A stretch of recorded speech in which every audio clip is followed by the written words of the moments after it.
Call the meeting to order. Please rise for the Pledge of Allegiance. Okay. Pledge allegiance to the flag of the United States of America and to the republic for which it stands, one nation, under God, indivisible, with liberty and justice for all.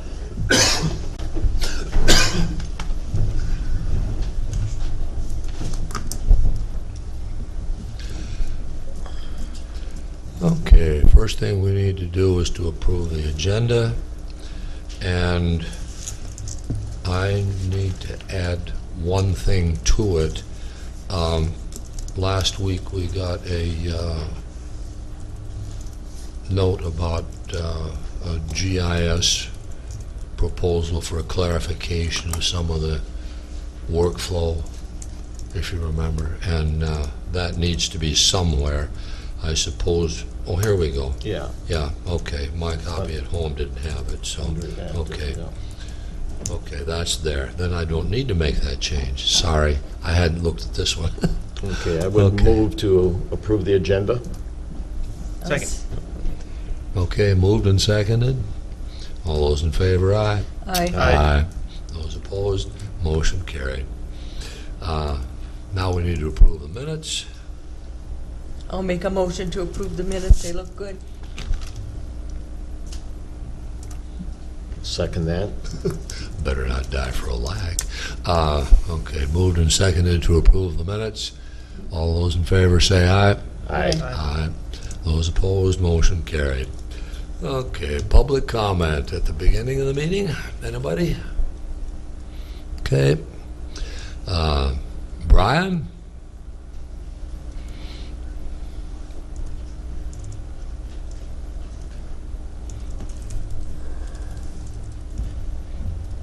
Good morning. Good morning. Morning. So I just have one agenda item. It's to recommend filing out project SAP 028-619-001. This is a bridge replacement on County 19. Most of the work was done last fall. We're kind of waiting for vegetation to get established this spring.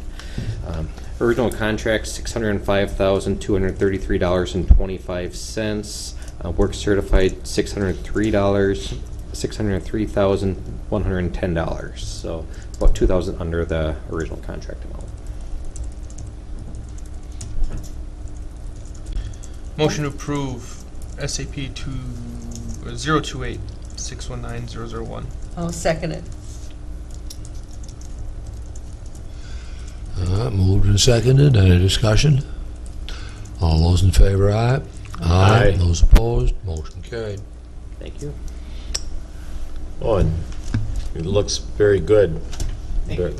Very comprehensive and Mm-hmm. thorough. Thanks. Thank you, Brian. Okay. Tess isn't here. She was. Yeah.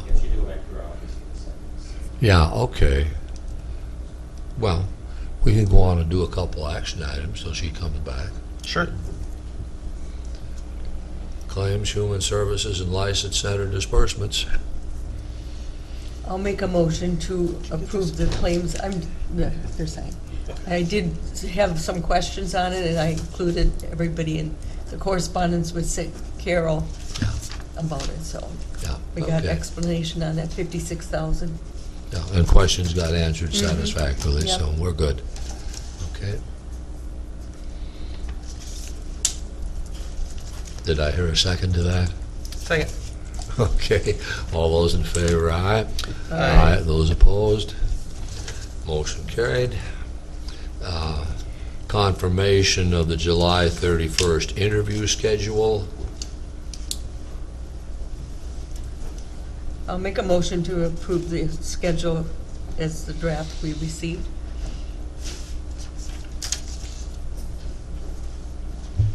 We Second. need a second. There's a second. Okay, all moved and seconded. All those in favor, aye.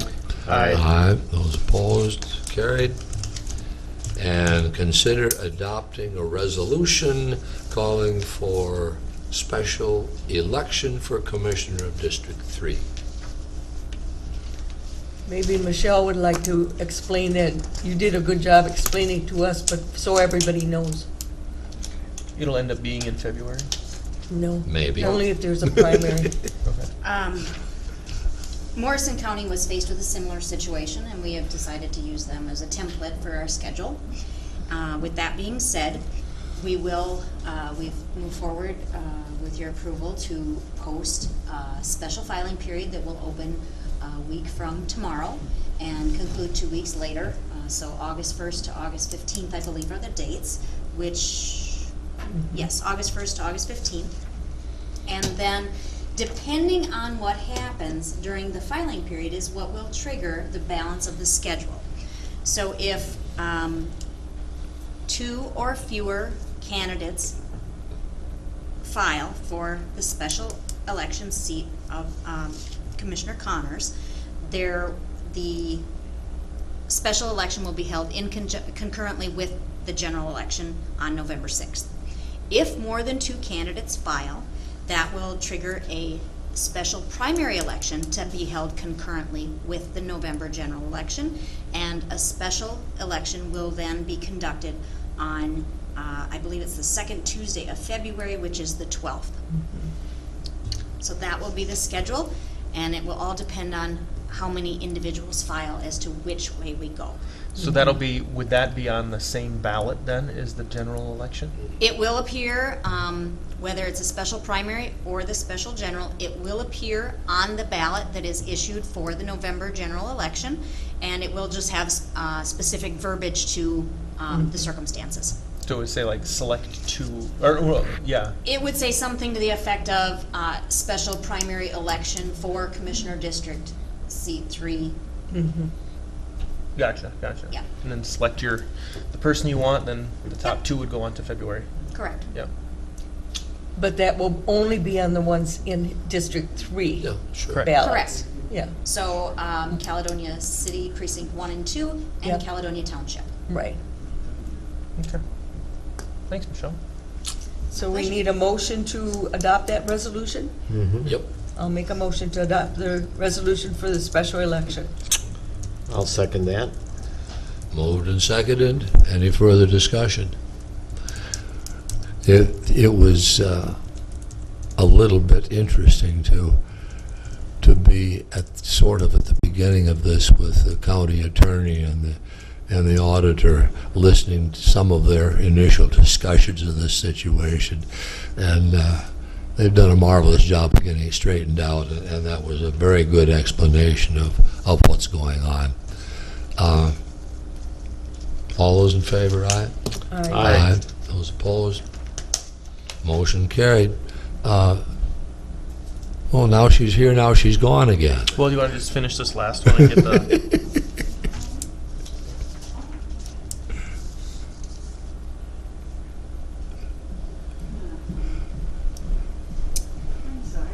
It's okay. We're unpredictable. We're actually a little bit ahead of time, and that. Oh, I was really ahead. I came with August agenda, so I apologize for that. Well, I do have a rather brief but important agenda this morning. First off, with Highway, we're recommending changing the employment status of maintenance foreman Pat Burns from probationary to regular effective July 31, 2018. The supervisor, the county engineer, is here to talk about that recommendation. Yes, so Pat transitioned from engineering technician to the maintenance supervisor role at the highway department a year ago. When we hired him on, we knew that he'd be, he's full of energy, that we'd do a great job with the position. I'm more than satisfied with what he's done. He's done an excellent job. Maintenance staff has really taken to listening and doing what he says and working with him. He's really picking up on everything that's needed on the maintenance side. So I recommend changing his status from probationary to regular. Motion to approve Pat Burns' status from probation to regular. I'll second it. Moved and seconded. Any discussion? All those in favor, aye. Aye. Those opposed, motion carried. Thank you. Thank you. Next, we have Human Services. We've had a couple of matters, late additions we'd like to share with the board as well. First of all, Child Support Officer, and I will hand this over to you so you have the names.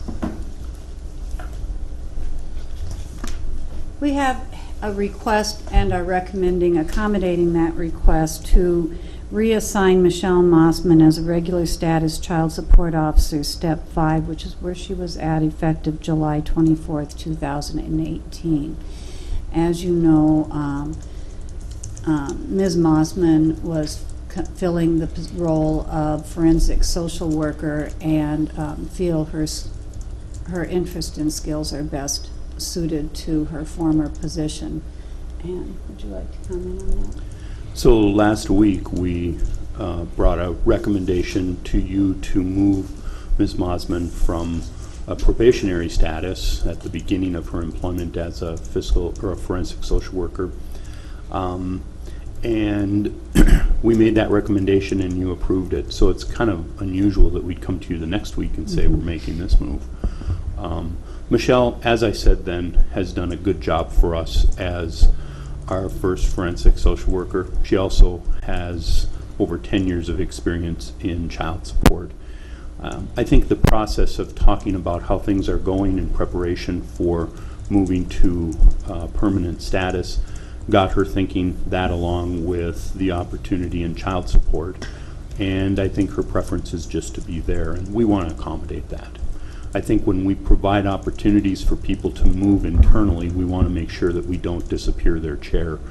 And so this was a unique opportunity that she wanted to take advantage of. We're definitely glad to have her back working in child support. So will she do both? Will she also continue in no, forensic? So you she- will be looking for a new forensic worker? Correct, that would be probably our next. Instead of the child support? Correct.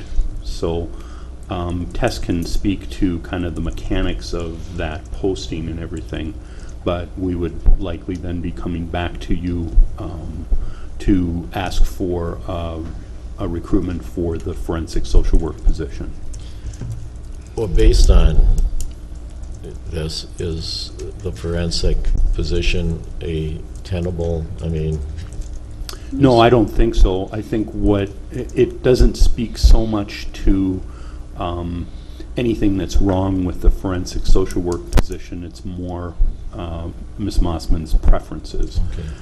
That said, it's a new program. New programs have their challenges with implementation and things like that, but I feel pretty confident that we're navigating that. So I don't see it as we have significant problems with what we were thinking of in that program, and I think it's more a matter of preference. Okay.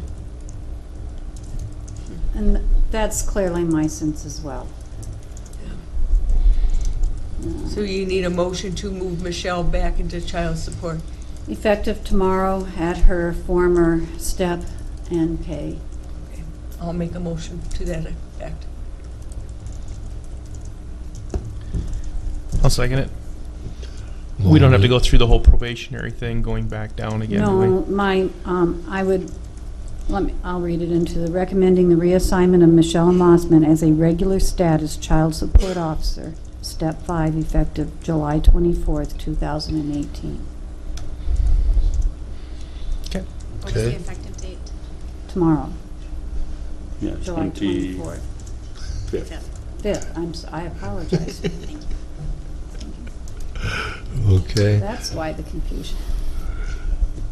Moved and seconded. Any further discussion? All those in favor, aye. Aye. Aye. Those opposed, same sign. Motion carried. And Can I just make one more comment on forensic social worker? I think what we are going to do is bring our design team together to kind of evaluate where we're at with the program now and see if there's any changes we need to make before we come to you and ask for a new posting with that. But I'd anticipate that in the near future. Okay. Good idea. Yeah. Okay. Thank you, John. Secondly, as of this morning, we have a resignation, a social worker resignation. Shane Mahoney, who has taken a career opportunity elsewhere and has tendered his resignation of his position effective August 14th, 2018. And this is a good opportunity for him. Would you like to speak to that, John? Sure. Yesterday was a busy day. Lots of moving parts. So Shay has worked in our child protection unit for several years, and he also has done a very good job for us. This is a good opportunity for him. I don't know if you guys are aware, but Shay also coaches the wrestling team for Caledonia High School. And so this job accommodates some of those interests, as well as some of the scheduling, having summers off, things like that. And it brings him to a field that he really has some passion for, working with children who are experiencing mental health types of things, and then helping them gain employment opportunities and the like. So we're happy for Shay, sad for us. He's done a good job for us, and so we would be asking to replace that position. But first, we're recommending you Right. accept his I'll make a motion to accept his resignation. Second. Moved and seconded. Any further discussion? All those in favor, aye. Aye. We Those wish him well. opposed, motion carried. I'm sorry, Commissioner. It's all right. I was a little slow on the uptake there. We wish him well and thank him for his service. And I believe it would be in order for us to request moving forward with a replacement at this time for his social work position. If you would like to just make a Yeah. statement of need. Yeah, definitely. Shay works in the area of child protection, and we've talked at length about child protection here and some of the changes that have come our way in the last several years. That is a very high need area in County Human Services, so I would definitely recommend that we move forward and replace that position.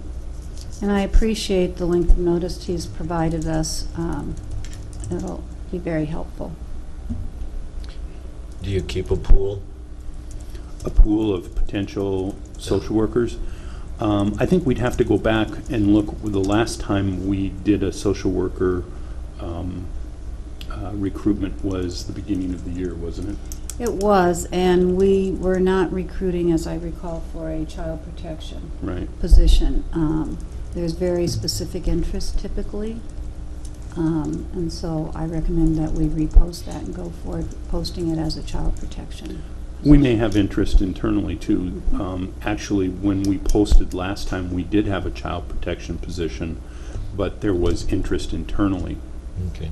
And And that's why we didn't have. right, so I don't know. We've got a lot of talented people within Human Services, and I wouldn't be surprised if we had some folks who wanted to take that opportunity. But we would be wanting to go forward with an internal and external recruitment. I'll make a motion to proceed with advertising for a child protection social worker. I'll second. Moved and seconded. Any discussion? This advertisement, will this be advertised simultaneously with the forensics? I don't What- know yet. I think I want to convene that group of our kind of our design team and have a conversation about where we're going. It'd be nice because if we have those both at the same time, we can be drawing from the same pool. Right. And so the answer to that is it just depends upon Okay. how quickly they are able to get that together. And if not, then we'll be going forth with this so that we don't have a gap in service. Sure. I haven't had an opportunity to visit with our partners like the county attorney and sheriff and jail administrator and the folks who were real instrumental in our design. Yeah. A lot of this stuff was kind of just going down yesterday afternoon. I mean, that would be ideal, but sometimes the timing just Mhm. doesn't work out for us. You know, there's actually quite a few moving parts to that forensic social worker position that you need to touch base with. Exactly. Yeah. And the background and experience that each of these individual social work positions would require are different skill sets and obviously different Yeah. interests. When we recruited together last time, it posed certain challenges because there were people who had interest in some things and not others, and then you're interviewing and you're wondering now, are you willing to accept this or that? And so there's certain advantages to drawing from a larger pool, and certain disadvantages as well. I think the main thing is we want to sit down with that design group and just kind of take a quick, okay, so over the last 6 months, how has this been working? Is there anything that we need to consider as we move forward with a replacement? And they are separate and distinct when it comes to merit at the state as well. So, you know, the advantage obviously is financial for us. I'm not sure the recruitment advantage is there, but certainly the financial advantage is there. So we try to do display ads whenever feasible. And that's all, and I apologize for the last-minute additions. Like John said, we had a lot going It on just happened yesterday as yesterday, well so- as this morning Yeah. after 8, so. Yeah. So, good enough. Thank you. Sounds good. Thank you. Okay, thank you, John. Thank you, Tess. I was just wondering the same thing. Yeah, don't think- I was wondering too, we I don't didn't think vote we did yet. call for the vote. Oh, dear. Thank you. I suppose. Okay, yeah, we had discussion and then we abandoned the project, I guess. Okay, the motion was, repeat the motion, just so we get back on track. The motion was to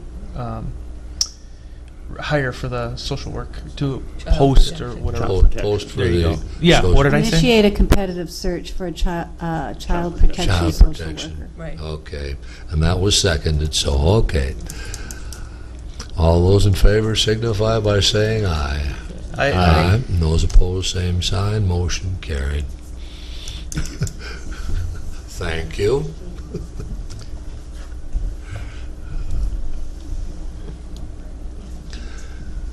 Okay, Houston County Historical Society.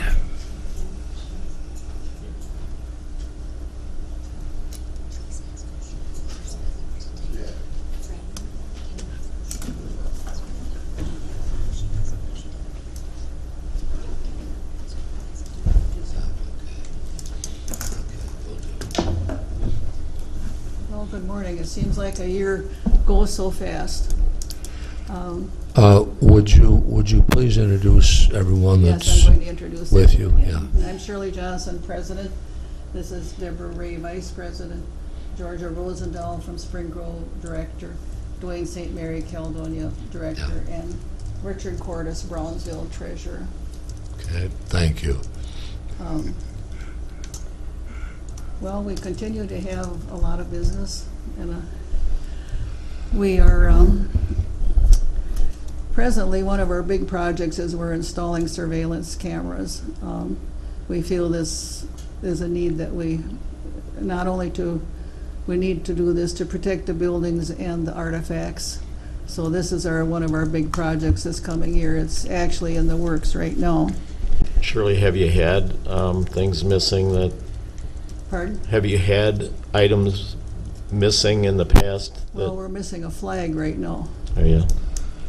Our flag disappeared in June. It was just a new one, and so if we'd had the cameras up, we would have known what happened. So, and it's a big flag. We don't understand why it was stolen, but Well, it's become a society of cameras. but with the area that we have now in that museum, you can't possibly monitor every person unless somebody Sure. is right with them. So Right. basically, most of the cases are locked, but there are some that are not, and so far we feel we've been fortunate because we have quite a collection of Native American things, and so we want to protect all that we can. And some of our other projects this year is we're going to have to rewire the Eitzen building, and some roofs need looking at.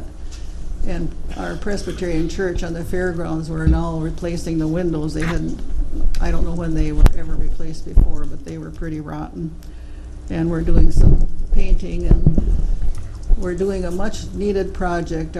We acquired the Past Perfect software, and Dwayne St. Mary and Cheryl Klankowski are entering our collection with photos so that in the future we'll be able to access them immediately where they are, and it's quite a task because it's 60 years of artifacts, so it takes some time. And one thing that we need is more volunteers. We had almost 7,700 hours of volunteer time last year, but we certainly can use some more. Wow. And for our fair this year, we're continuing our World War I project, and we're adding a special display. A year ago, we had never received a Purple Heart, and this last year we have received 4. So we're going to be doing a special display of those. And the Farm Bureau is celebrating their 100th anniversary, and there will be a display of their history. And we'll have many other things that will be new, a quilt display. We have some great new pieces of furniture from Brownsville. The one that really stands out is the clerk's desk, cabinet that passed from clerk to clerk in the county, in the township, which is pretty interesting. I don't exactly know how it worked, but it's pretty good size. So we continue to have a lot of researchers from around the country. Last year we had people from 26 states and 5 foreign countries, plus all the counties surrounding us. It's a lot of people. So it continues to grow. I can't believe, from thinking back to 1960 when we reorganized and had about $40 and a few artifacts, that it has grown like it has. It's quite phenomenal. And we appreciate so much the continued support of Houston County citizens. When we're, as our budget says, we're not asking for a raise, but if you feel that we could deserve one, we would appreciate it. So, Dwayne? Well, nobody likes to ask for a raise. Cost of inflation. But the expenses are becoming more and more as we, deal with all these other buildings that we have, and just the repair costs and things. But it's been an exciting year, and like you said, I'm working on the databases, digital databases, which are coming along. I think I'm in the year 2011. And I don't think I'll ever finish it, but in my lifetime. But we're working at it and everything. I enjoy it, and I just thank you very much for the support that you do give us. Because people that do come and visit us really enjoy them and see them now with the new addition and everything. I really don't realize that there's a lot of work there to be done. We just thank all the volunteers that come. Because without volunteers, you're just unable to do it. It would be stagnant. So thank you very much.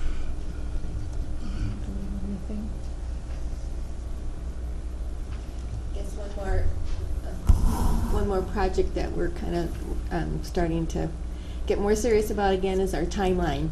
And we did kind of have a little bit of a start with our glacier period, or driftless area, some of the unique points on that. But it's a project where every time we sit down to start it, we just figure out, I don't think we have enough space to put everything in there that we want.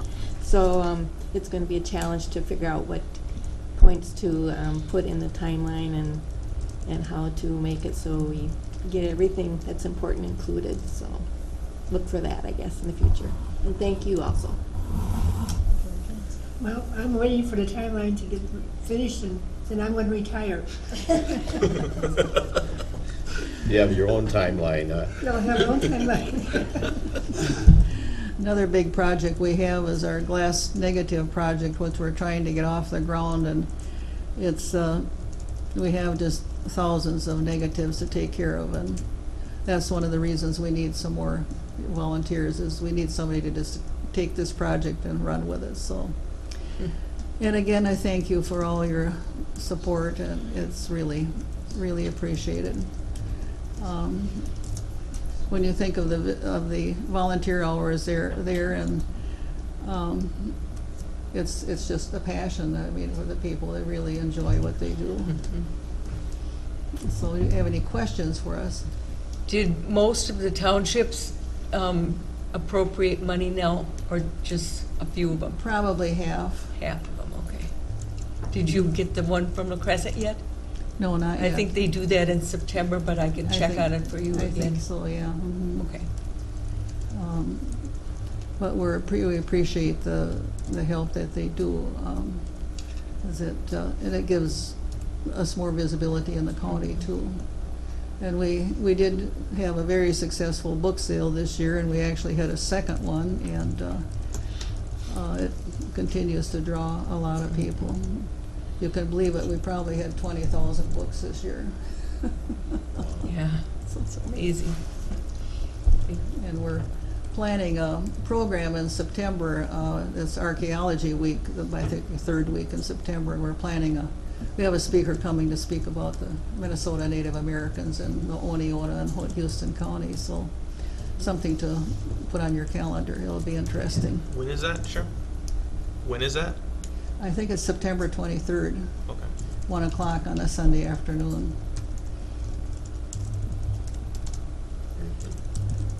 And then he will give his presentation and take questions, and then we will have a identification or if people want to bring things to talk about. So it'll be interesting. Houston County has a very rich history in Native American items, artifacts. We've had a lot of them lived in the area, so. Well, I'd just like to commend Georgia. She is our Norwegian expert, and anytime we need anything on the Norwegian heritage or whatever, you just ask her. And she has a photographic memory most of the time. And she just, Don't believe everything here. she just pops it right out of her head.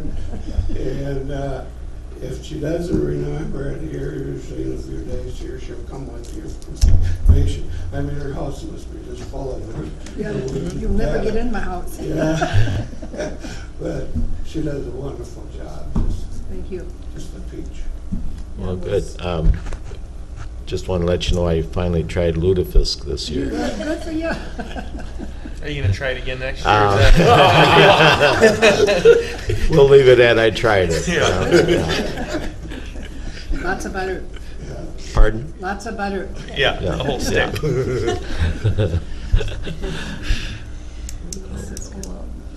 If you have any more questions, we'd appreciate anything you have to ask us and try and answer it. Yeah, I I'm think good you for do a now. wonderful job, and Yeah, I have just- heard about that timeline. Thank you for Well, yeah, thank you for what you folks do. Yes. It's, Yeah. Thank you very much. for your work. commendable. When I was talking about volunteers earlier, like at Fair Time, we need about 60 volunteers, so it takes a, Wow. so it's, we appreciate them, and we do have a volunteer appreciation luncheon during the year, so. Again, thank you, and Yeah. we appreciate your looking at our budget, and Yeah, at our budget time, we'll obviously look at your budget, so. Yeah. Thank you. Thank you. Thank you. And the medical examiner's office, Not here. not here yet. So, we'll go on with the action items. We got that GIS directive. I handed that out last week, and I guess we need to put that, we need to adopt it formally. I was wondering if we could wait on adopting that and add, we might need to add some things to it. I got a call from the recorder's office about a few more specifics, like who in the county is licensed and can get onto the websites, and Well, that for the internal projects. And I don't know who's licensed and who isn't. well, they work together on a daily basis. So they I should guess know. I don't see that as a problem at this point. I don't think it's a problem, I just didn't know. Aaron, I presume? Well, possibly Aaron and also possibly Eric. Eric would be the one with Would the, have the passwords. with the more and- sophisticated expertise, and I think everyone's aware of that, and he's available Okay. for that, in my understanding. So, Well, I remember that we, how many licenses, we had talked about how many there were and who, yeah, How many licenses? I didn't hear that, Jack. I don't know, I don't remember, but I know that we talked about how many there were and who got You know, them. there are different, for those of you that don't know, I know a little bit about this, but not very much, and Michelle is going to have to probably bail me out, but there are different, what they call layers in this GIS business that we're talking about, and different layers entitle you to do different things on GIS, and each one of these layers, as they get more complex, tends to have a license that tends to cost a little more. And I don't know how many of those there are and what they are. The only thing that I really know is that there is a layer in there that lets a person edit the GIS information, and that one's pretty restricted. That I know, I but believe that's that about one would all. be, as far as my understanding has been, is only one person is allowed to edit at a time. I know that Shar and Dan, when they were both working, would oftentimes have to say, hey, let me know when you're finished, I have something to update. With that being said, I know that Eric has access, I would expect Tammy does, but I don't know for sure.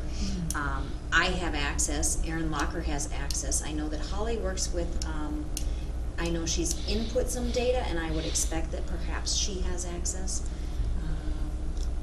And of course, Mary Gulbranson has access. And Okay, beyond that, I'm not aware. okay.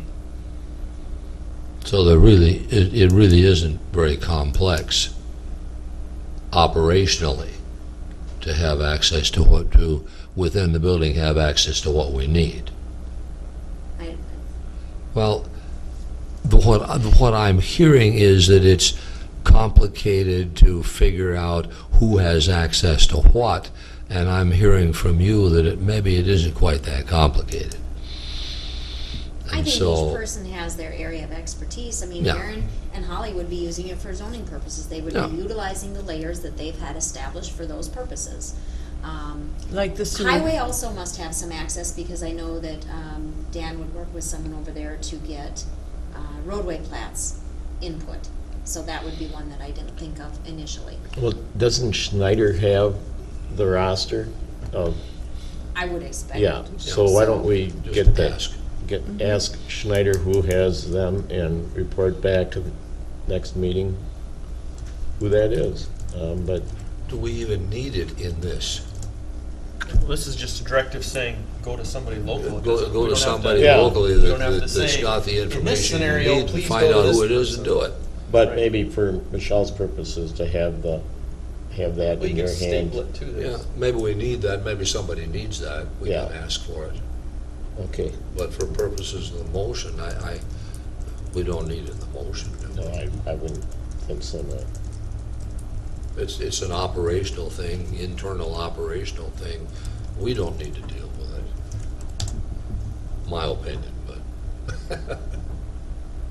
Well, I guess, in light of what, had transpired in the last couple weeks or whatever, I just need to clarify again that, the assessor's office is the clearinghouse, and we ought to be able to determine internally who's got the ability at any particular time.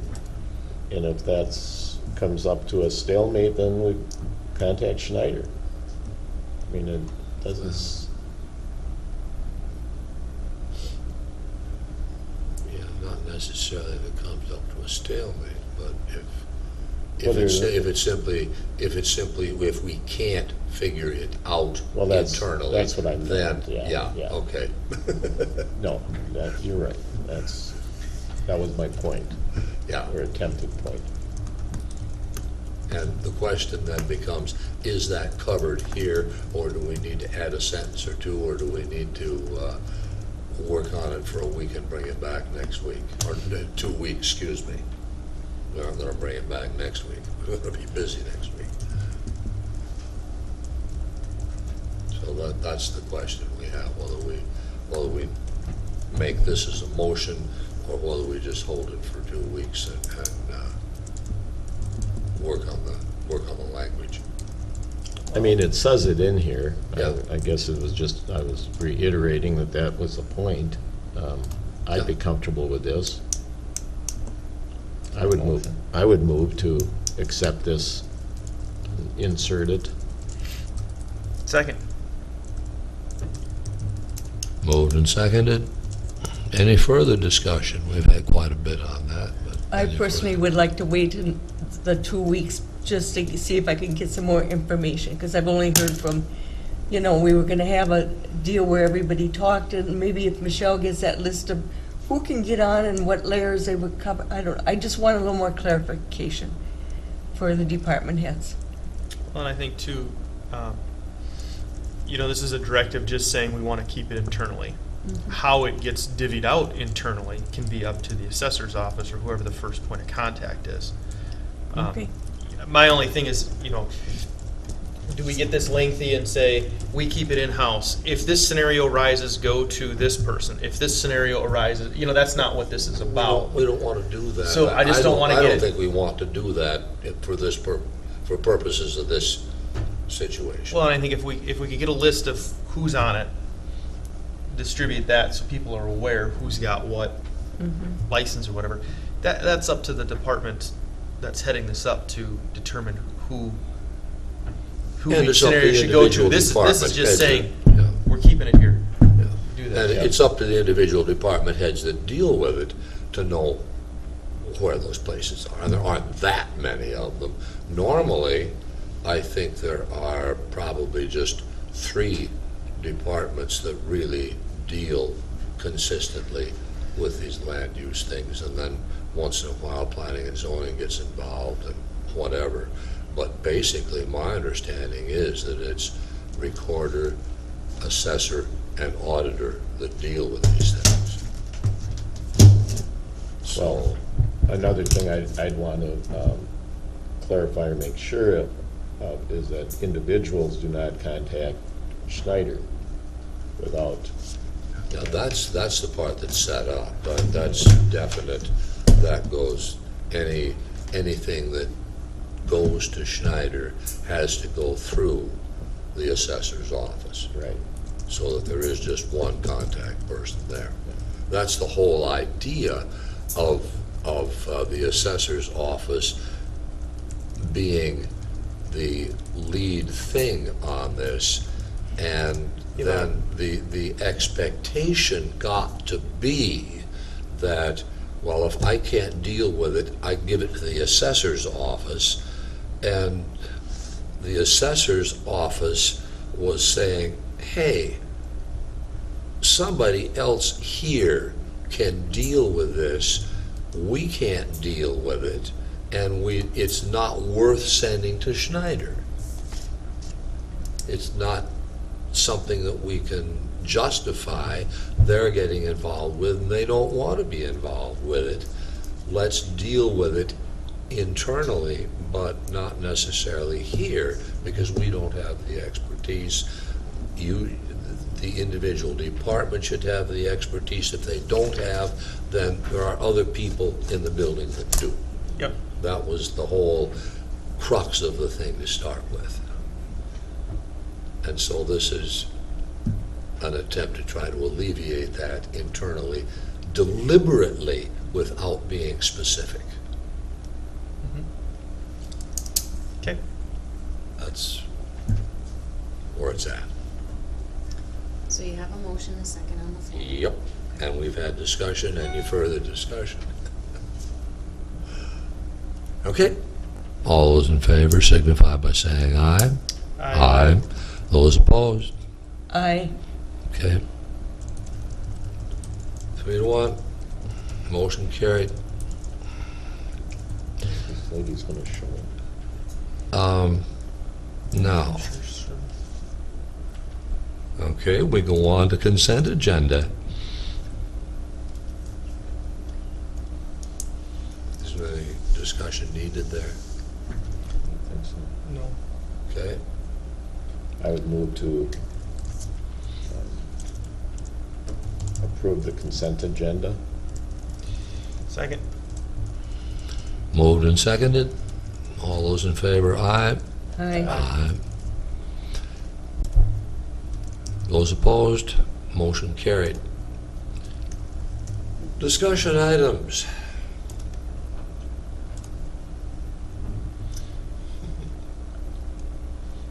Be my guest. I really only had one meeting last week, and that was a meeting between Winona, Fillmore, and Houston counties concerning a feasibility study.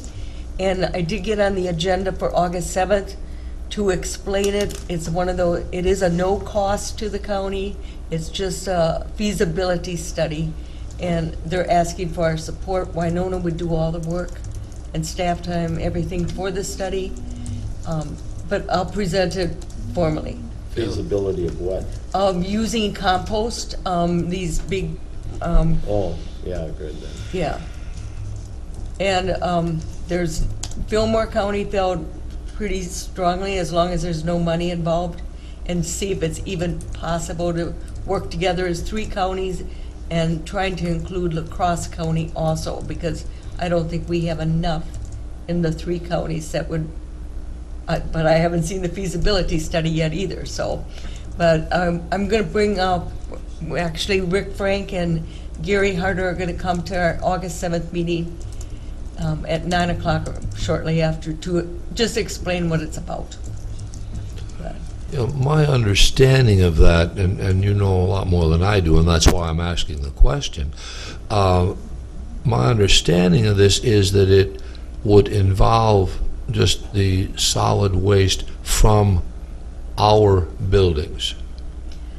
It wouldn't be a county-wide thing at all. The school districts are responsible for their own situations, et cetera, Right. et cetera. Well, It there- would just be from our buildings that would be contributing to this. Well, originally, I think they were thinking the county would do it along with solid waste recycling Yeah. idea, but that no county really wants to pay for that kind of thing or move forward on it. Yeah. This would be a feasibility study to see if it's even doable, and if it is, if there's a private industry that would do it and not involve county money. See if it's, would pay for them to do it, basically. Yeah, but it still involves just our buildings. Yeah, well, it would involve our buildings as far as us not getting any more involved in it, just Yeah. putting our waste Yeah. there. Yeah, yeah. Which Yeah. includes all compost, including paper towel, you know, all that kind of stuff. That's all part of it, evidently. I didn't realize it. Yeah, But okay. it's a study to see if there's a private industry that would make a profit at it Yeah. in the long run. Yeah, which brings to mind that article just recently on China not purchasing what they had previously in terms of paper products and stuff. And these, they're stacking up with no market, which, Yeah, well, and that's what this would be. you know, And Winona's really pushing for it, and as long as it doesn't cost us any money, I couldn't see any reason not to let them pursue it, Sure. sure. basically. But we will give you a little more in-depth We will become educated information. in 2 weeks, yes. Yes, and he's coming here early, because then he'll go to Fillmore County after that, and they started their budget hearings, Fillmore County did, so they're gonna have him at 10 if we get done with him at 9. And then they do budget the rest of the day. Okay. So they're gonna be on the agenda first, I assume, next week. August 7th, 2 weeks. I'm on the agenda for it. Okay, that was it. Okay. Also, I did get we brought up at committee this morning that Scott's on quite a few committees, and we need to divvy him up. So maybe next meeting we can talk about it. Brian said he contacted Justin for the airport meeting because we need a commissioner there.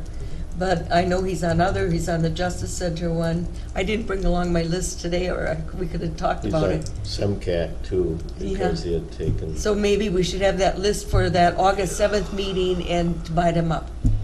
But you have one August 1st for the airport, so. Yeah. Yeah, he's on the highway department Yeah. thing with me too. We need to move forward on that, so So, yeah. we have a commissioner at these committees. I should Well, have brought it today, but I You know how many I got a committees lot you're of on, things he my was on the agenda same right now. number of them. Well, we Yeah. need to divvy them up though and keep moving on them. We actually kind of hope that we just have 2 candidates. I know, or we're gonna have a lot of meetings to go to, and I already have a lot. But Well, thanks for it's the way it is. taking all of Scott's. Yeah, no, I already got Justin on one for the 1st of August before our next meeting. I just figured Jack would take them over. I was like, Okay. think again. Nothing, I didn't have any meetings. I did go to Money Creek Township. They had a dedication for a pavilion that they had put up. Some Eagle Scouts had a project that they put up, so went over to that. The only other thing I wanted to talk about too is coming up next week with the interviews for the administrator position.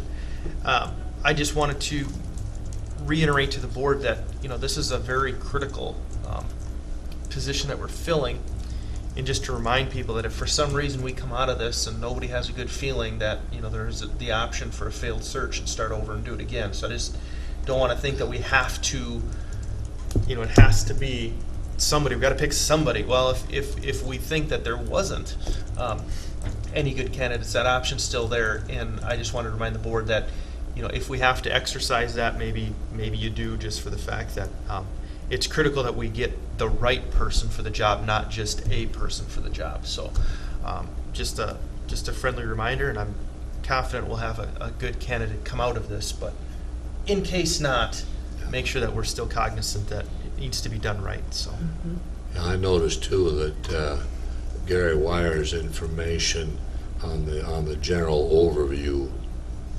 section of his packet talked about that on the final day, while there was 20% allocated to one phase of it, 20% to another phase, and 60% of his concept of how much you ought to weigh things, 60% of it was based on the actual interview, and that's where which is a whole lot of weight. well, it is, and I guess that's where, you know, when we look at, you know, we've had a lot of written material, we've seen videos. It's not like meeting people firsthand. No. And so, you know, somebody can come off good in interviews and you meet them as a person, and you think, oh, that wasn't right. Or somebody that didn't come off good in the interview, you think, wow, I really like him now that I get a chance to talk to him. So with that being said, just a friendly reminder that make sure that we do this right. So Yeah. that's that. I didn't have any specific meetings involved a little bit on a couple issues of people with county complaints, but worked with Aaron on both. One in particular continues to be a stickler, and that's when rude people don't use the river properly and come too close to docks, and just rude behavior that's almost unenforceable. I mean, if you can suggest, well, get the boat numbers. Yeah. You'd have to be an eagle to Yeah. get the boat numbers, and we can't afford to have the county boat control on a Wednesday or Thursday or any weekday sit up on the Mississippi. There's just not that kind of traffic to, and I mean, I live there too, and I have used some expletive deleted when they've gone by my dock, but it just makes it. But, and the other thing I wanted to comment on is that Justin and I and Teresa was busy, but we went to Annie in Spring Grove, and just a real good example of what goes on in our county that people should really be aware of and partake in. And Betts is here this morning, and she sent us an email on the concerts that will be available in Houston. Yeah. First class stuff that, again, everybody, that you wish more people would find out about and partake in. We just have some real good opportunities in the county. So that's it. The only thing that I have this morning, and I'll ask for Carol's help on this, I'm on the Finance Committee, and we've talked as a board a time or two very briefly about, do we need to have, or do we need to explore more thoroughly the option of having a private audit firm do our auditing instead of the state audit. The state audit is appreciably more expensive on the surface of it than private firms charge, and we're getting to the point where if we're going to seriously consider this, Carol needs to be letting the state audit office know that we are seriously considering it, and the date for that is the 1st of August.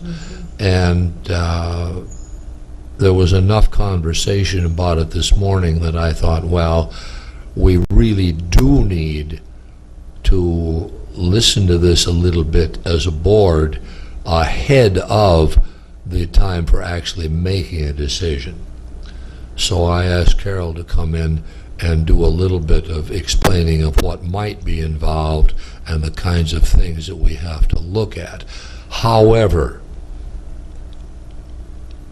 I'm going to suspend this part of the meeting right now and go back to our original agenda, because it is 1 minute after 10, and the medical examiner's office is here now at his appropriate time. We actually, believe it or not, sir, we actually got ahead of ourselves in this meeting. How often does that happen in a county board meeting? But we did. So we'll suspend Carol's presentation, and we will listen to the Mayo medical examiner's update at this point.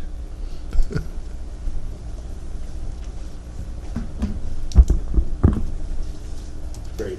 Thank you, Mr. Chair. Commissioners, appreciate the opportunity to present today. We're going to load the presentation here, so just bear with us for just a second.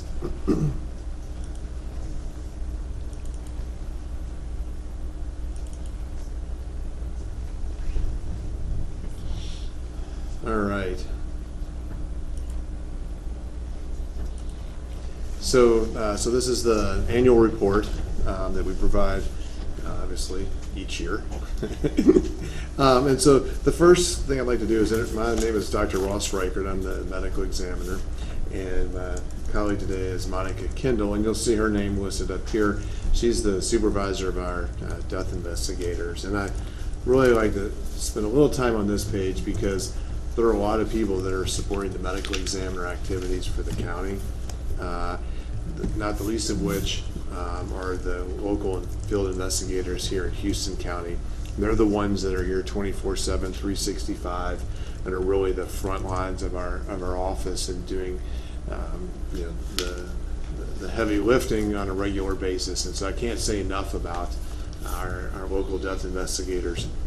They're also supported by a number of death investigators back at our central office in Olmsted County, and that group is also on 24/7, 365, and interacts quite a lot with death investigators here in Houston County. And so they really are the core team that are help us be successful. And so it's a great group of people. Obviously, I'm highly biased, but they're really good people doing a lot of really hard work, and I can't overstate the importance of what they do.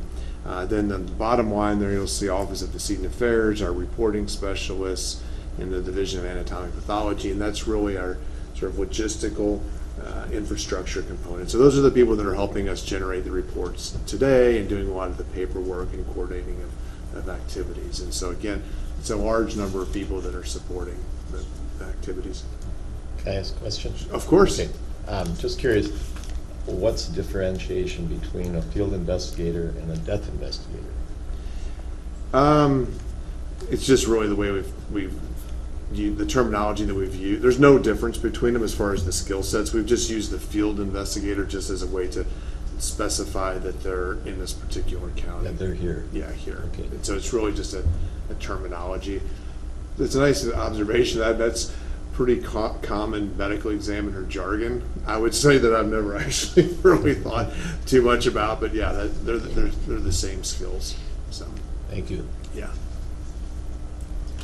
So this is a high-level summary of the activities for the year.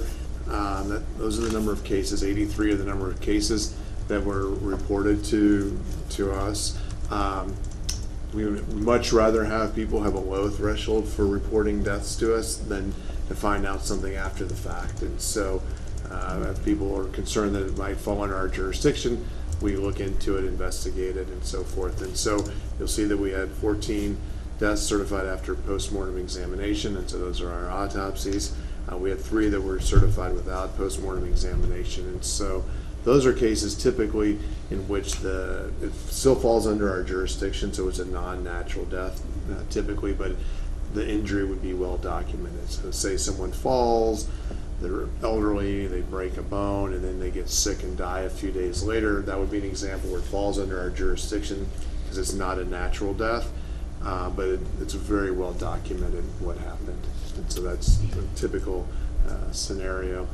The number of deaths certified or not certified after our investigation is 66. So these are ones where they've reported it to us.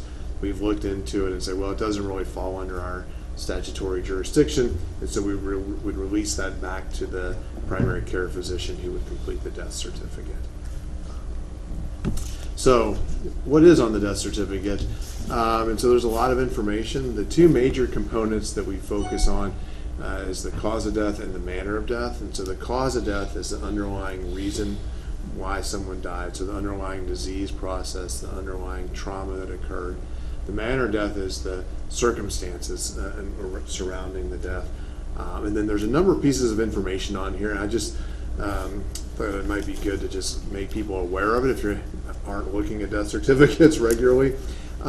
There's questions: did an autopsy occur? Was the person pregnant at the time? Where did the injury occur? The location? Was it part of transportation? Was it work related? So there's a lot of public health information that's gathered that way. I got a question for you. Yeah. Kind of a goofy question, but okay. So say somebody did come to you that was pregnant, and Yeah. say 6, 7, 8 months along. Is that something that Do you have to go through and certify then the baby's death as well, or does that not get counted, or how does that work? No, so you have to get a death certificate, you have to have a birth certificate. Okay. Just like if you have a birth certificate, you get a death certificate. And so if you haven't been live born, then you don't get a birth certificate, so then you wouldn't get a death certificate. So- Okay. Okay. I was curious how that worked. And it's also really, obviously deaths related to pregnancy, but even within months of that, of someone being pregnant is what they're trying to capture. So is it really pregnancy-related deaths? So.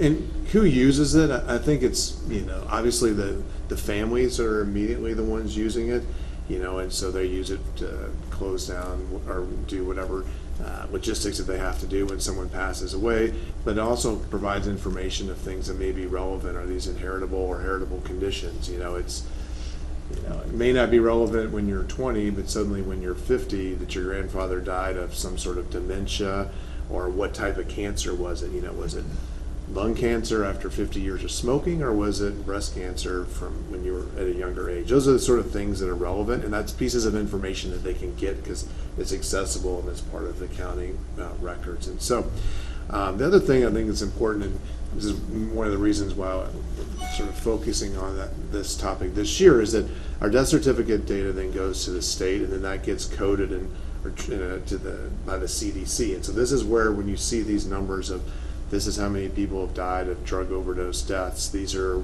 these sort of big numbers that you're seeing, is really rolling up from the county level up to the state, up to the national level. So I think it's important perspective of why all these little pieces of information matter and how it really affects big discussions on public policy and public health. Okay, so manner of death, so this is the circumstances surrounding the death, and so these are the 5 major categories, and what you see is natural far outweighs the other manners of death, which is good. Even in busy medical examiners' offices in urban areas, 50-60% of the deaths are still certified as natural. In southeast Minnesota, we're a little bit higher on that, which is perfectly fine. That's what people are looking to do or hope for. And so if you break down all the unnatural deaths, so if you take all the ones that aren't natural, so suicide, accidents, homicides, undetermined, this is the breakdown. And what really stands out, I think, for most people here are falls and motor vehicle accidents in this case. One note, as we go through these graphs, as part of the software, it fills the page, so make sure you're looking at the X and Y axis. So these numbers may look huge, but it could be that it's 1 or 2. So just as a note of caution, because it's filling the page. And so, for example, here, we had 1 fall last year, in contrast to 3, but 6 and 7 the years previously. And so these are what I was really alluded to earlier, people typically that are older and have a fall and then have an injury, which is ultimately what precipitates their death. So one of the manners of death is suicide, and this is the means by which they occurred. So last year we had 1 with a firearm and 1 with hanging. Just as a comparison, we've included some comparisons across the Minnesota and other counties that we provide medical examiner services, and compare that to the national rate. So you have the average there, and the highest nationally, that's the rate, is actually, just as for your information, from Montana, but you can see where Houston County falls is below the national average. And word of caution, and one of the reasons we haven't inserted some of this data until relatively recently is that we're dealing with pretty low numbers, and so if you go from 1 to 2, you've doubled your rate. So you got to be a little bit cautious. And so now that we have a few years of data, it feels like it's a little bit more confidence in what we're looking at. This is the homicide rate per capita. You guys had 0, which is obviously excellent. But as a comparison, on the right, that's the red line is the national, and on the right is the highest nationally. So that's 55 or over 55 per 100,000, and that's Baltimore, just as So Baltimore surpassed like Chicago? Because wasn't Chicago the hotbed for a long time? Yeah, and it's challenging because it's, you know, the rate per capita. Oh, sure. Yeah. So and not just number of them. Baltimore but yeah, itself yeah. is pretty small, and so it's a pretty high rate. Gotcha. I just read where Chicago is now leading in a number of rat complaints, so Surpassed New York? so now they're surpassing New York. Yeah, so they're fighting over these really important or Exactly. significant issues. Yes, Yeah. there's a reason why I like where I live. Yeah, exactly. So this is accidental deaths by type, and so you see the fall and motor vehicle accidents. Poisonings or drug overdoses. Poisoning is the public health terminology. We'll dive into that a little bit more. There's been such national interest in it.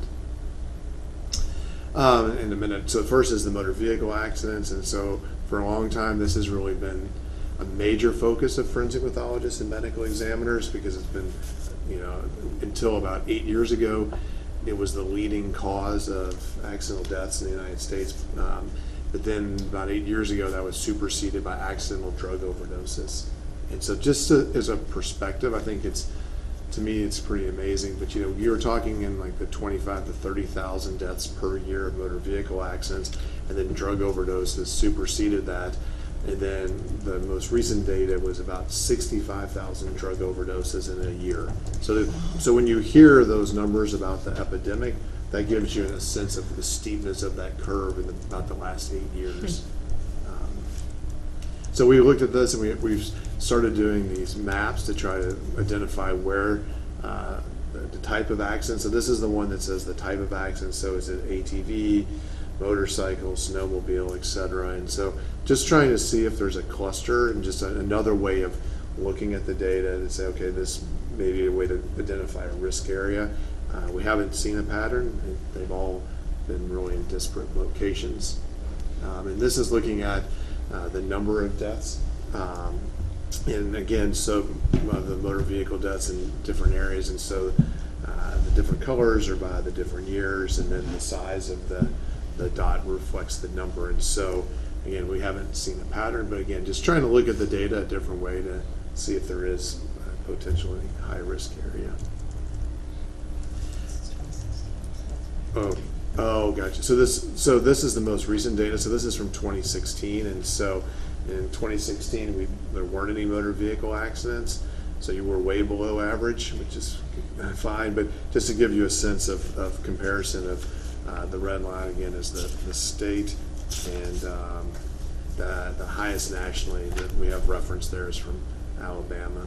You can see Minnesota on this far side. But again, this was the most recent data that we had available for this type of comparison. So that was 2016.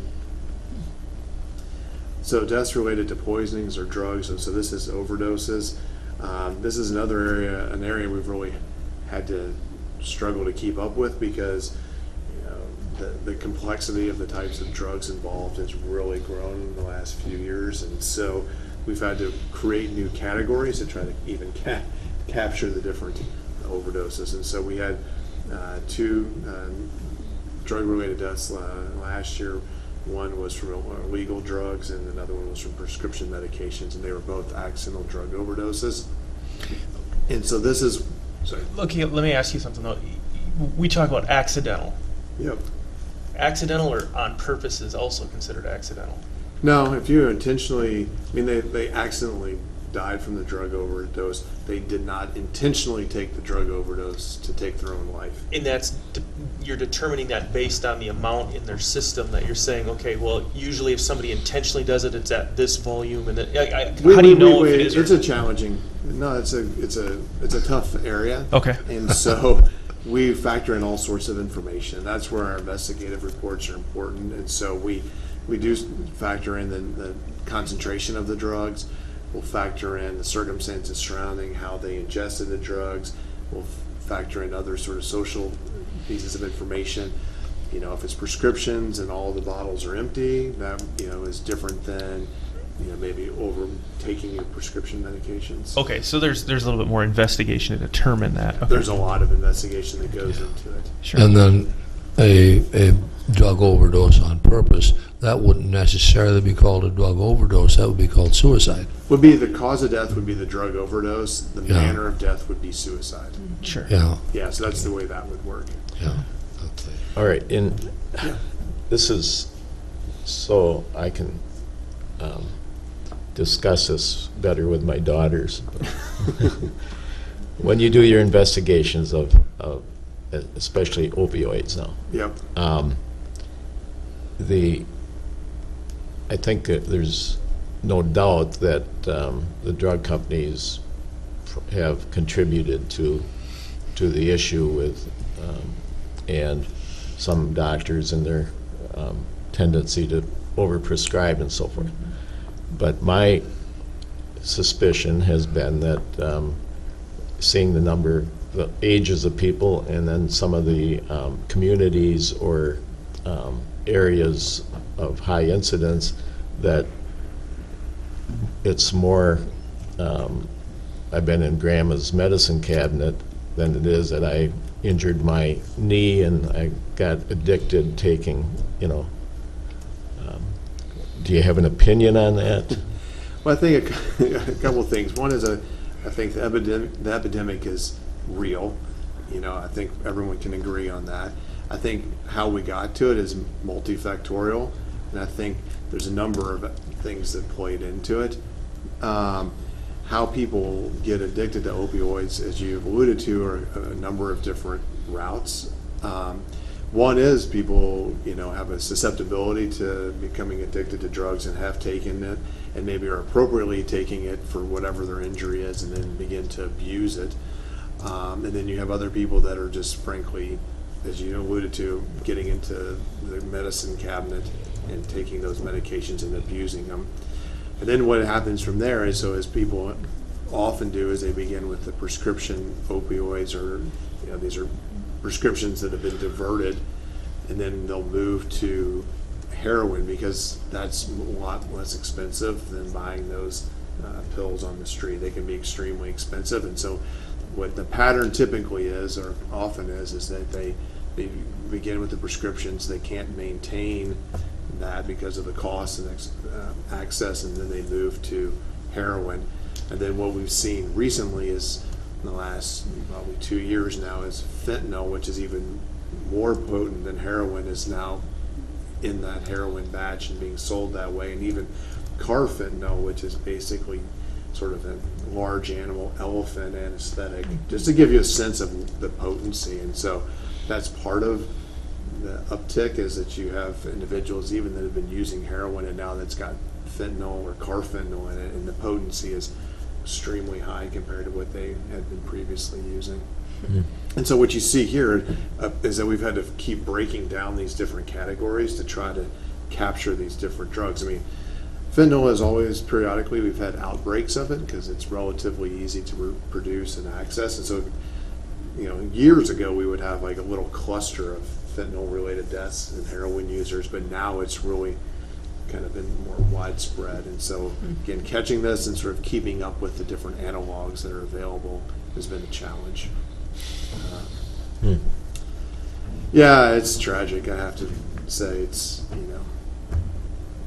it's tragic, and I mean it's taken its toll from a lot of different ways. So these are the drug deaths that we had. One was the heroin. So this is how many drugs were used, and so this doesn't reflect each case because one of them had fentanyl and morphine, which is a metabolite of heroin. So it was probably a heroin and fentanyl combination, and then one was a mix of prescription opioids. This is the drug overdose rate per capita.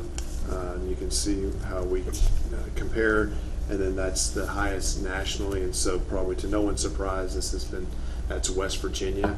So sort of Appalachia has really been the sort of epicenter of where the opioid overdoses have really taken off. So, and you can see where we compare nationally as well. Deaths by natural causes, and so heart disease and cancer, the two leading causes of death, and this follows national averages as well.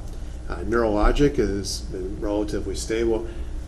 I'm slightly biased because I'm a neuropathologist and study diseases of the brain too. But as our population ages, each day about 8 to 10,000 baby boomers are turning 65, and one of the leading risk factors for developing dementia is aging. And so I suspect that over the next probably 10 to 20 years, we'll see an increase in the neurologic related, whether it's stroke or dementia. As I anticipate that will probably grow with time.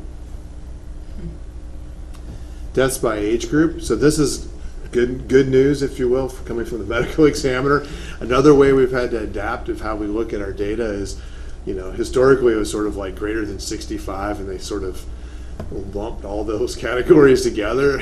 And that doesn't really meet our needs anymore, because as the population is aging better and living longer, we've broken down these into more granular categories, so we get a better sense of our aging population.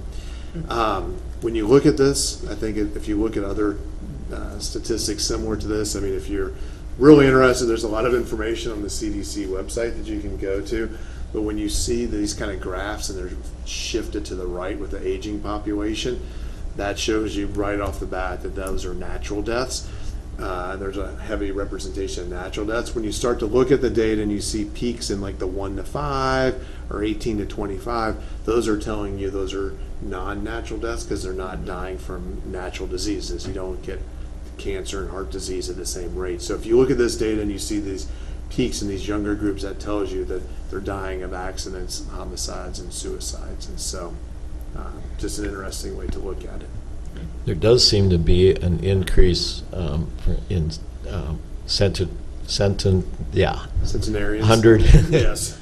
Yeah. We'll probably have to add that at some point, Well, I have to just share this little anecdote. I just recently toured some nursing homes with a group with a festival group that goes around and does visits, and there was one lady who will be 103 in September, and so I said, "Oh wow, I'll have to come back and dance with you then." And she said, "What's the matter with right now?" Yes. Very, the people are aging in a different way. yeah, very spry. Yeah, it's good. So we've had to adapt to that. So that's a positive thing. And then this is really just the high-level summary of our activities, and so you can see the number of investigations we've done, death certificates signed, the number of scenes we've gone to, the number of autopsies, and the number of deaths reported to us. And so it's relatively consistent from year to year, which is what we're looking for, and it should reflect the population in an appropriate ratio. So, any additional questions? Sounds like you keep very busy. Yeah, yes. It's good. Very little dead time. Yeah. So, great. Well, thank you. Good discussion. thank I you. appreciate Yeah, it. thank Very Thank you. interesting. Thanks. Thank you. Yes. Thanks.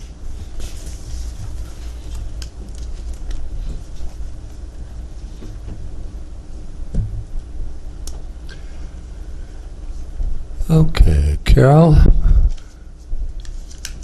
would you like to come forward and talk to us a little bit about the differences between the private firm audits and the state audit?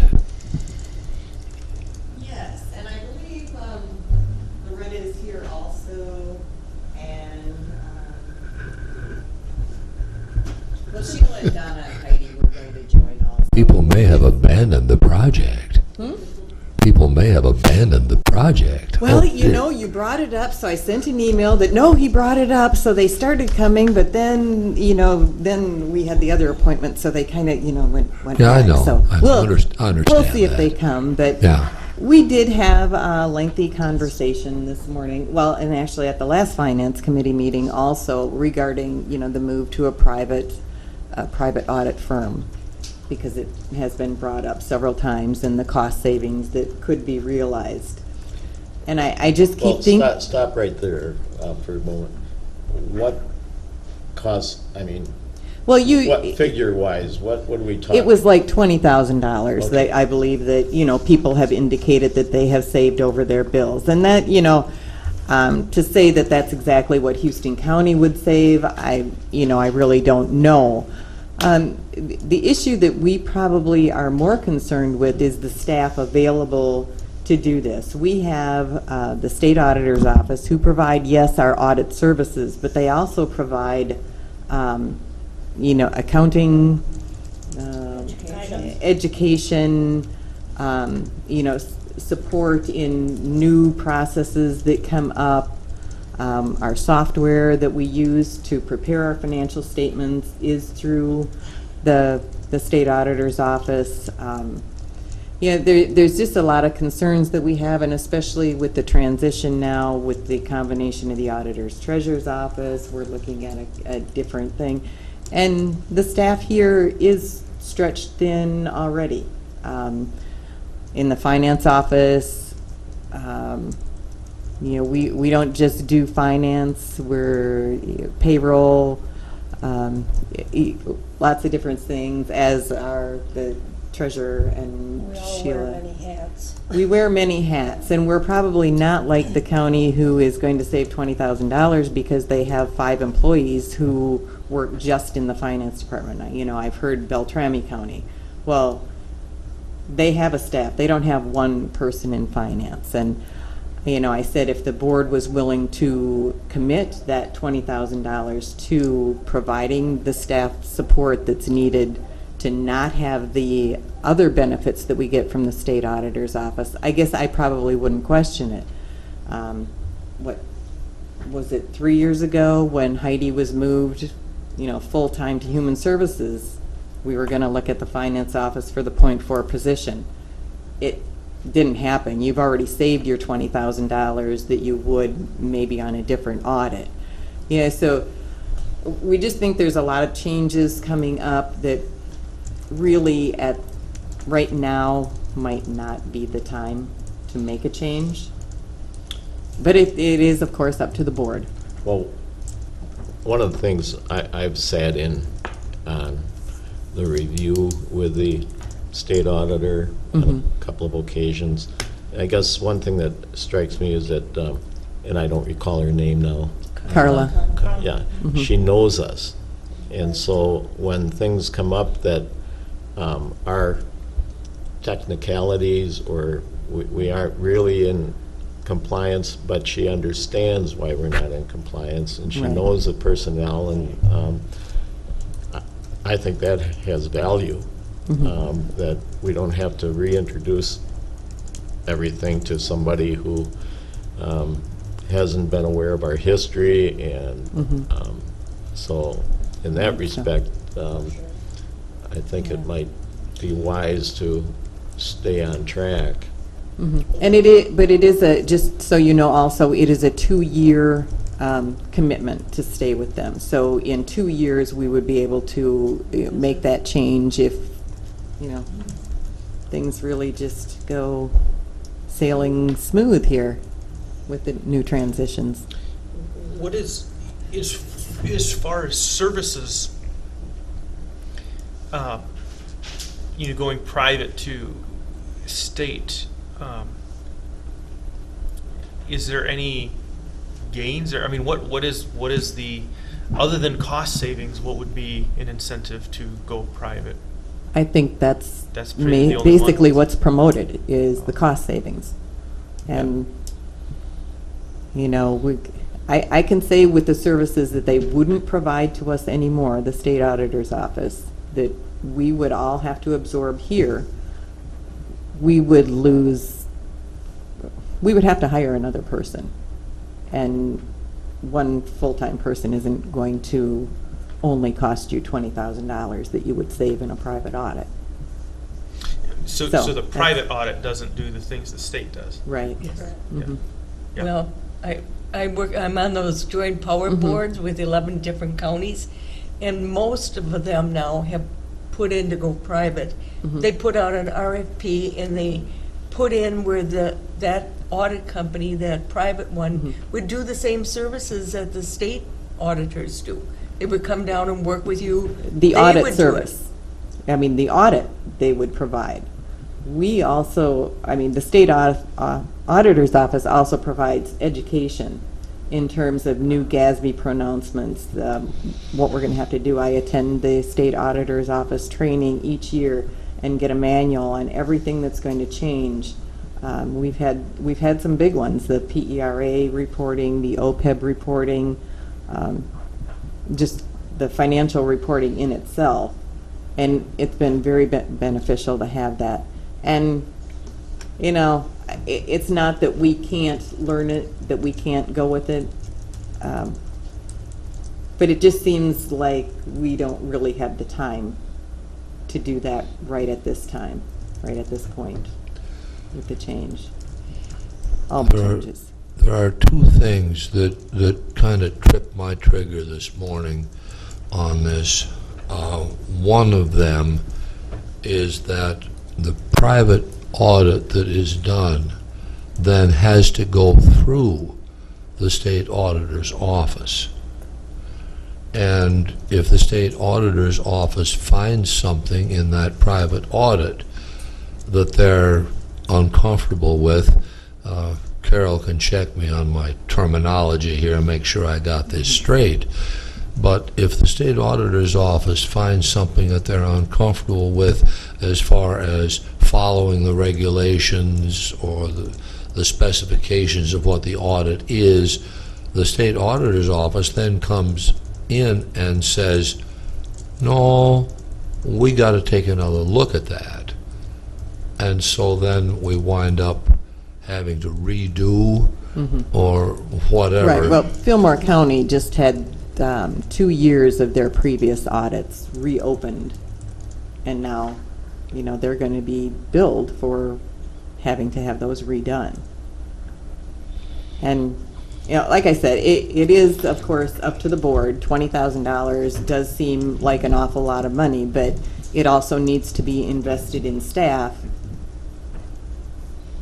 to do additional work that is going to end up being done here at the county.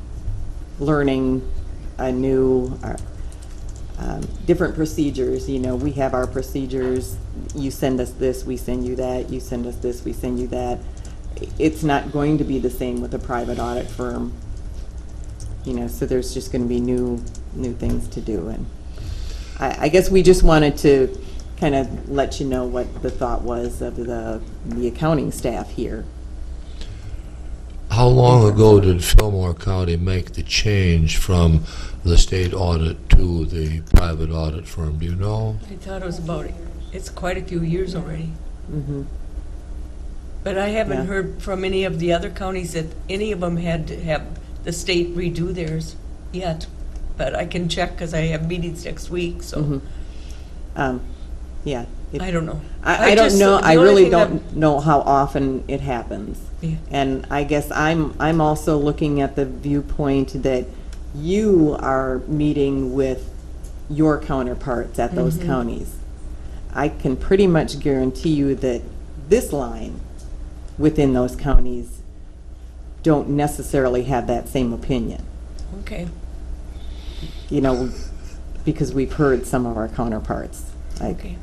oh gosh. That's true. I am only listening to fellow commissioners. And really the dollar amount is what probably the commissioners look at more so. Well, that's what I'm hearing from other commissioners. Well, why wouldn't you? You save this much, you get the same thing.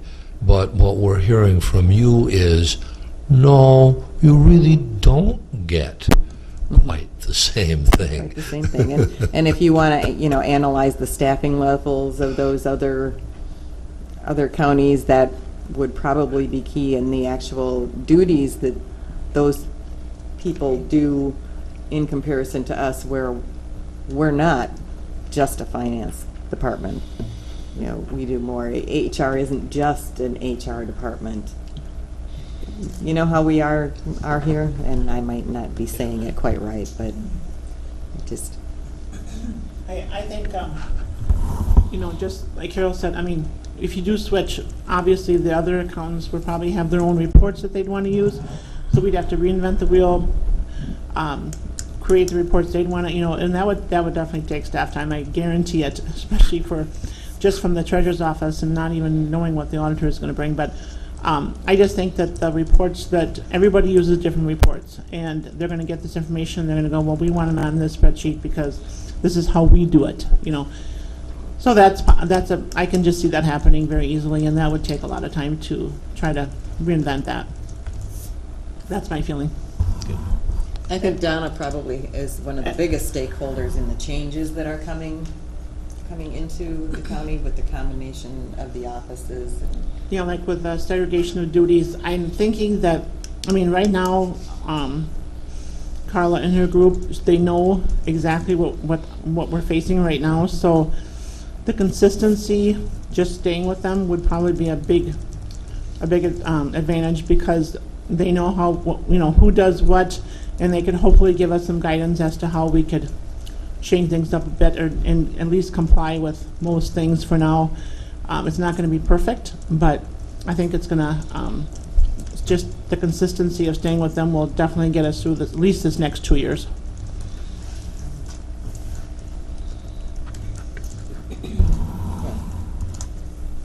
So that's You our look story. like you're about to say something. Well, I was just going to say that, I don't think I have to explain that I like to save money when we can. And I think we have done some things recently to emphasize that aspect. But then there's also efficiencies or comfortableness that cutting isn't always the answer, or in this particular case, not necessarily cutting, but changing. So I would definitely, again, having sat through a couple of these, I'm just real comfortable that what we're doing with the state now is comfortable for our staff. Because again, as Carol pointed out, if it would result in some staff addition, 20,000 isn't going to cover very much. So that's all I've got. Obviously, from this part of the agenda, we don't necessarily make motions to do this or that, and I really don't know where we are in that continuum anyway. I don't believe you have to make a motion. So we've got the information. Now the operative thing to me, though, is what does Carol do on the 1st of August? If she does nothing, we just continue on with. If she does nothing, well, we so just continue with that's where we are. Right. And I sort of think we're hearing a consensus of that. So, Yeah. okay. Heidi, you have anything to add?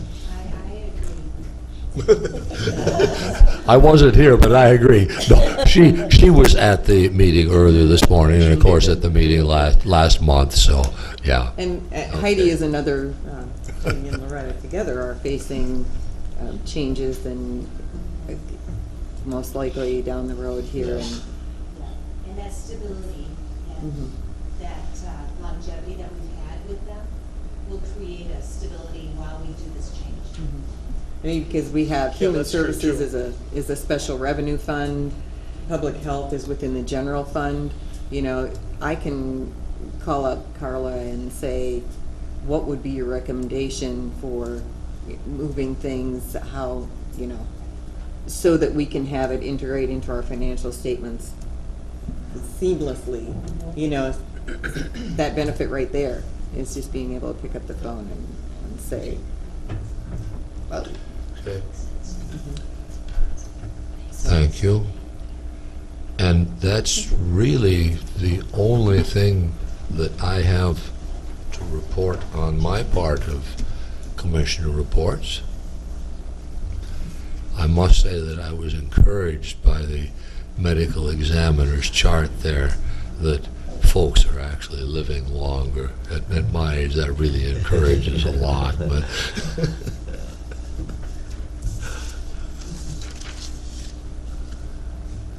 do we, oh, yes, possible merging of public health, nurse, and human services departments. I think Fred and I are supposed to be meeting with John and Mary, but I don't know if it's next Monday or when. I haven't heard the results of it. I haven't answered that. Now, that's probably why you haven't I told heard. Mary either date works for me, so Yeah. whatever works for you. Yeah, okay. And that will have to be, that's obviously postponed then, as far as they're coming in and presenting. Yeah, I just got the email yesterday from Mary saying she wanted to meet with you and I, Yeah, so. yeah, okay. So, do we have closing public comment? Hearing none, a motion for adjournment would be in order. I would move to adjourn. Second. Moved and seconded. All those in favor, aye? Aye. Aye. Those opposed? We're adjourned.